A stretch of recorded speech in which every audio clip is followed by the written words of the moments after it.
Welcome everyone to the last episode of my LP of Resident Evil 3. For the first thing to check, there is something that I wanted to know ever since I did this episode on differences in difficulty and health and damage and stuff like that, like half a year ago or something. I wanted to check if there is a difference in how much damage enemies do to you in Mercenaries. And this is Biohazard version, this is the Japanese version of the game, the PC one. If you remember, in the main game you can actually change the difficulty from original to arrange. But in Mercenaries there's only one difficulty mode. And this looked exactly like the Japanese difficulty for the main game. And as we'll see in this thing, yes, if you have a Japanese version of the game, then the only difficulty for Mercenaries you can have is the Japanese difficulty. That is kind of unfortunate, there's no option to change, and it also means that people who are playing the Japanese version are having an easier time with Mercenaries as well. But anyway, also it's important to note that there's absolutely no difference in characters' health between the different characters, only the loadout. Moving swiftly on, let's listen to some loud noises. This is the difference between the assault rifle and the gatling gun. This is how long it takes to shoot everyone with the assault rifle. And this is how fast everything is with gatling gun. So yeah, much more efficient. Also loud. Moving on to what happens if you stay for a very long time in the burning gas station. Now, I was trying different things, what can kill you, what cannot, and stuff like that, and with enemies and some things that might damage you, you can at least check if damage is coming or not.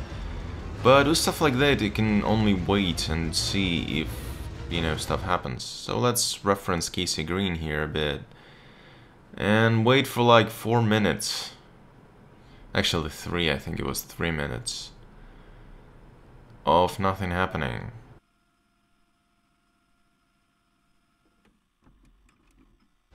Yep, there's no danger at all.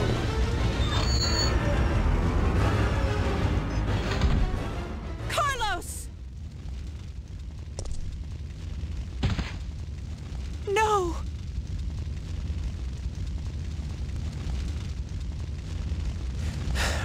Relax, I'm not dead yet. Are you okay? I'm fine. That hero stuff is harder than it looks. There's no danger even when you're outside. Even though, as we'll see right about now,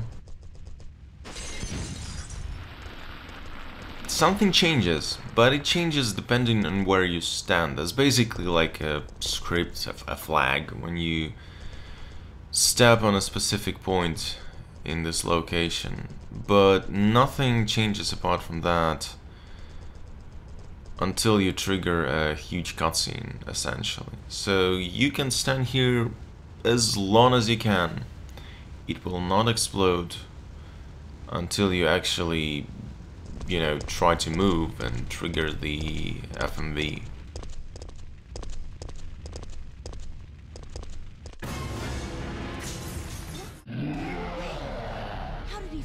Another thing that I wanted to check is that if you run in the basement in this live selection, the basement's starting to get flooded, and for the longest time I thought, hey, maybe you can drown or be in danger of some kind of. But it turns out everything works a bit differently. So you can just run around, check things out, and this is where you need to exit if you remember. But no, let's just see things and have a nice relaxing shower right here. Follow me. And this is what happens. You actually go out to fight or escape Nemesis back in the cafe. All that said, if the sequence has a timer, if there's a visible timer on screen, that timer actually means stuff. It's not there to just look pretty. There are usually no special cutscenes for dying, but there can be a special sound for dying.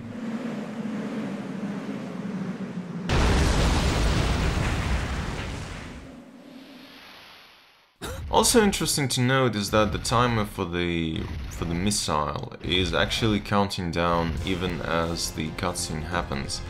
Basically, this life selection right here, it gives you an option to just ignore the monster and escape, just because if you don't have a lot of time, you should better choose that and escape. Because if you choose something different, you can die while the cutscene is happening.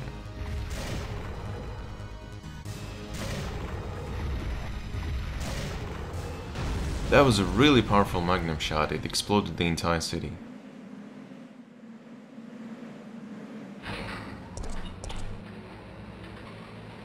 Jill, It's over, Carlos. what are you talking about? Don't you hear that? Well, yes, There's a we're second hearing a chopper. missile. It's here to rescue you. But who It's is not it? a it's Who not a could possibly copter, be looking for me? Carlos. It's a It missile. doesn't matter. We just have to be there when We're it going to lands. die right now. That's a oh no, it's an actually a chopper. Never mind. I guess they're going to survive.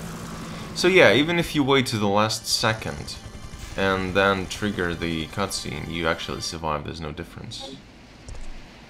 Now, another thing that I was going to show is that life selections never actually kill you. They can damage you, although if you're in a really low health, basically in like 0 or 20 health points danger, then it might not even damage you at all, but it will never ever kill you. Right now, Jill has no health at all.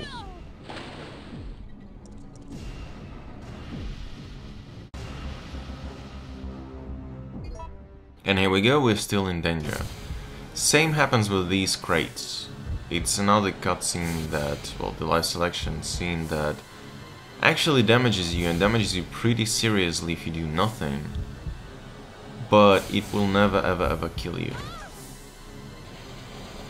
Again, it's all in the tables of damage you can receive in the game that I have and that you can check in the video description. That said, despite the fact that life selections can never kill you, pretty much every enemy in the game can. That includes the sliding worms. I thought they can't kill you, but no, they can. Same goes for the crows. They can fly in a silly way, there's no special cutscene really, it just looks stupid when you die, like this. But you die. The only enemies that cannot kill you, ever, are the crawling zombies and the small spiders. They can damage you, but they cannot kill you. What also can kill you is some things like this. Essentially, pretty much all the puzzle-based things that seemingly damage you don't actually damage you. They just make it look like they damage you. That said, this thing kills you.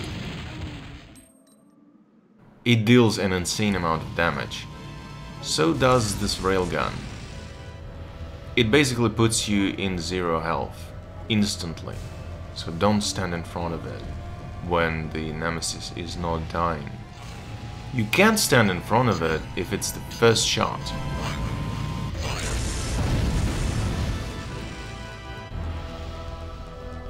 And you can stand in front of it if it's the last shot. And right now Nemesis is dying. So next shot is going to kill him, definitely. And the cutscene shots do not damage Jill at all.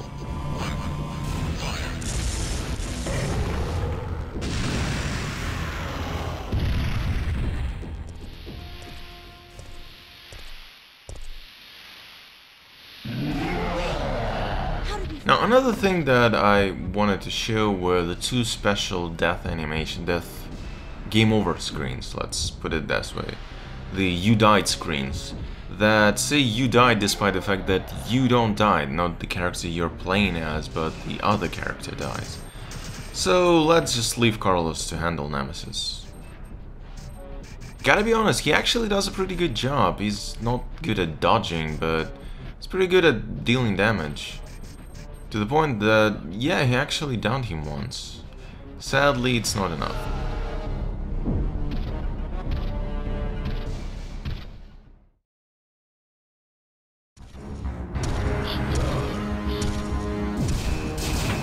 And this is the cutscene that was missing from the PC version. I've been showing you the stupid glitch that happens with Nemesis. This is what he's supposed to do. He's supposed to actually open the door and exit. For some reason on PC version, and I think it might happen in some other re-releases or even ports, that thing doesn't happen. What also doesn't happen is the correct angle on when Nemesis breaks this door down. So it looks really weird. This is how it's supposed to look like. Anyway, let's just check how Nemesis is breaking down the wall. He's taking his sweet time with it. Wow, Nemesis, I thought you were stronger or something. You're so weak. Damn. What? I didn't say that. Okay. So I didn't expect that. I guess this happens just because the game gives you a chance to actually go and save Jill. Because essentially there's just one hit left for the door and, you know, it's going to break, as we're going to see right now. No!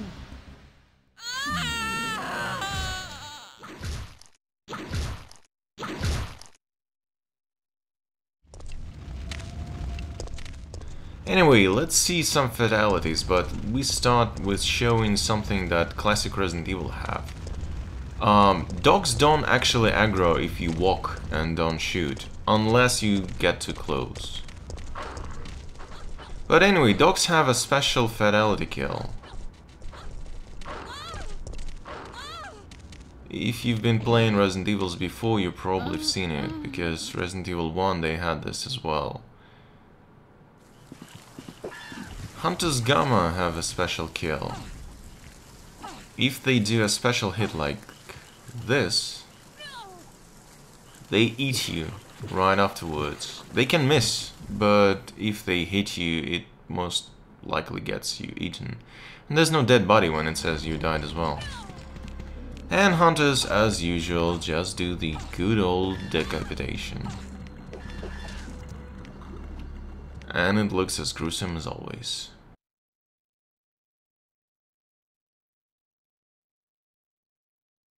Now the fatality that we haven't seen, and it's a stupidly rare fatality, you probably don't even know it exists, is that the Grave Digger actually has a fatality. And while I was doing that, and I spent like a few hours trying to get it, I found out a few other things, like for example right here, I'm going to drop just one thing inside, and first, if you get in the puddle, you get damaged, and you get damaged pretty severely.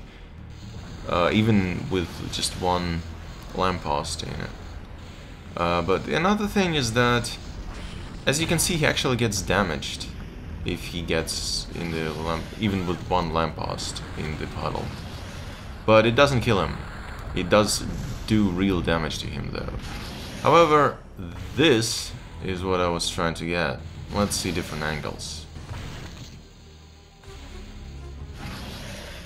And he can miss with it, which is especially stupid. He can miss with it twice in a goddamn row. Oh, Gravedigger, just eat me already. Thank you. But anyway, the idea is that you need to be in danger when he surfaces. And the first attack he does is this. If you're lucky. Well, I mean, you probably don't want to get eaten in real gameplay, but if you want to see animation, and if you're lucky. It's a really rare thing, and for some reason I couldn't get it to happen on PC version at all. But anyway, let's show some things that I haven't shown before. Like, for example, Gravedigger can actually show up from these two different holes. This is actually something that you need to do if you're not fast enough to get to the ladder, but most people usually are. I haven't actually shown you how the poison healing works, especially with these blue herbs. It, well, works as you expect. You just heal, and blue herbs are still there, and you're healed.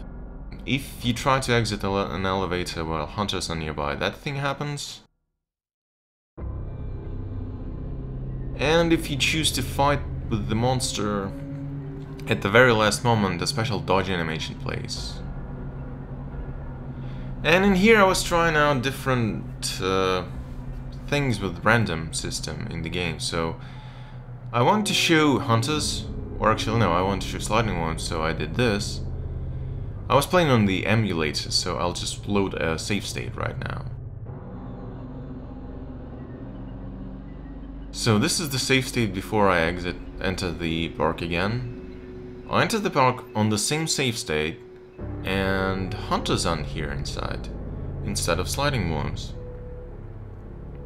Which is not what I expected, because I thought that all the random elements get loaded when you start the game for the first time, but no, apparently the random elements get loaded in the game as the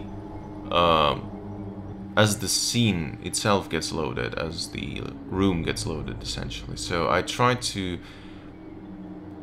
play around with random, like in classic JRPGs and stuff, and just wait a bit and then open the door. And I guess that's what happens, because here's we having sliding worms again. So here's the broken door, well, not broken, but like the incorrect door on the PC version that I've been talking about a few times. This door is actually from the demo version, as I think I've mentioned, of the original Resident Evil 2. It was supposed to be in the Resident Evil 1.4. This door is absolutely correct on PlayStation version. It's only incorrect on PC version, maybe Dreamcast as well. As you can see, PlayStation version, everything is perfectly fine. It's the correct door. I don't know what happened on PC version, but they screwed up. Another like incorrect door happens on all platforms in the Mercenaries. So as you can see, this door opening animation is completely wrong. The door should look differently, and if we go back, it loads the correct door. This doesn't happen in the main game. Main game actually shows the correct door, but Mercenaries for some reason show the wrong door every time you try to open it. Another weird thing is that, look at that poster. It looks kind of weird inverted, so yeah, it's some woman. It's kind of weird, but it's nothing really special, right? I mean, it's just a poster, but are you seeing something special here? No? Look at the sky. Nothing? How about this? Yeah, for some reason it's there. And it's really creeping me out. I don't know why the poster got in the sky, but there's a giant female face in the sky in this opening thing. Now, it's actually there even when you return here and it's nighttime, but it's almost impossible to see it back then. I don't know what happened. Maybe when they were rendering this scene, it just, you know, the poster got glitched, but that happened. So let's check the epilogues. Now, as we know, the next time we see Jill is when she's taking down Umbrella with Chris in Umbrella Chronicles chronologically, but next time she's actually playable is in Resident Evil 5. Chris actually appears in Code Veronica, and this entire epilogue is a reference to Code Veronica, because Claire gets caught as she's looking for Chris, and Chris saves her. This is actually a reference to Barry saving us at the end of Resident Evil 3 in the canonical ending, and we also see his family, which we see in Resident Evil 1, and Moira appears as one of the main characters in Revelations 2. Now this references basically that Leon is going to work for the government, starting with Resident Evil 4. I guess they were planning this from the beginning, to give Leon a much bigger role in next games of Resident Evil series. This again references Code Veronica, which was in development already, so yeah. This is Claire leaving everyone and going to find Chris, and she gets caught in the European branch of Umbrella.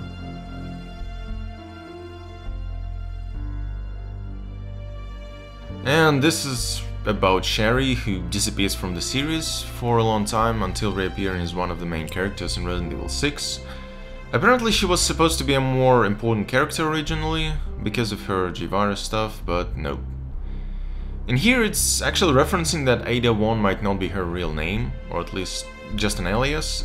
Also, this is probably happening at the same time as her chapter in Umbrella Chronicles, but yeah, we don't see Ada until Resident Evil 4. And this is about Hunk. This is right after the ending of the 4th Survivor in Resident Evil 2. Mr. Death is a mistranslation of Grim Reaper. Also, Hunk was supposed to be the main character of the first version of Resident Evil 3, but that never happened, as I've mentioned before. Also, Exit has I love you something. Some people say it's I love you Shinji Mikami, but I don't think it's Shinji Mikami. And this is a special thing that you get, well, you get the final epilogue, and this is what you get. And it says thank you for playing, and I'm saying thank you for watching. Thank you everyone who helped me with this LP, and thank you everyone who stuck with me watching this. I'm really glad that I'm finishing this, and I still love Resident Evil 3 despite all this time that I was doing these videos. So see ya in some whatever next project I'm doing.